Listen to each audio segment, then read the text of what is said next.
think he loved his leading ladies, and for the time that you were making the movie, you were his special property. I mean, kind of,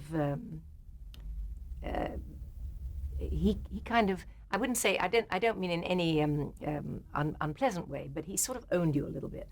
I remember that Blake and I were dating, and he came into the studio to wait for me very, very early in our relationship, and I saw him and waved, and Hitchcock just came right across my vision and blocked him out and stood talking to me and kept my attention on him and things like that.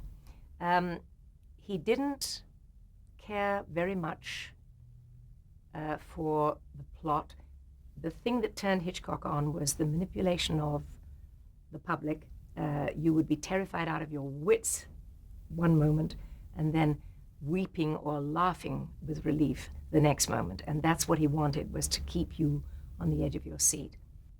I remember doing a scene with him when he said, you're in this aeroplane, I want you to turn and look out of the door.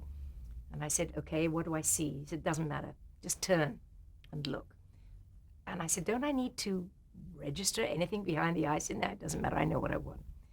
On the other hand, he was talking to his cameraman one day, and the cameraman said, what about a 35 or something like that on Julie? And he said, on a woman, on a lady, you must be crazy. He said, let's put a such and such on her, or I don't quite know what the size of the lens was. And I voiced that fact. I said, I don't know very much about lenses. And he said, you don't? Come with me. And he took me into his trailer, and for the next 45 minutes he drew and said, you must never have this kind of a lens because it's going to make your nose look much, much longer than it does. And you never do this and never do that, and remember this.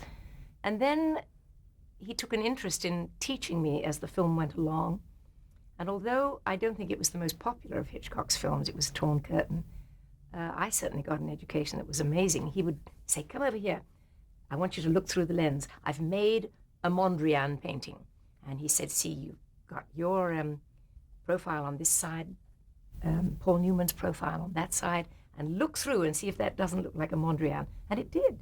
And so he loved making pictures and manipulating people most of all.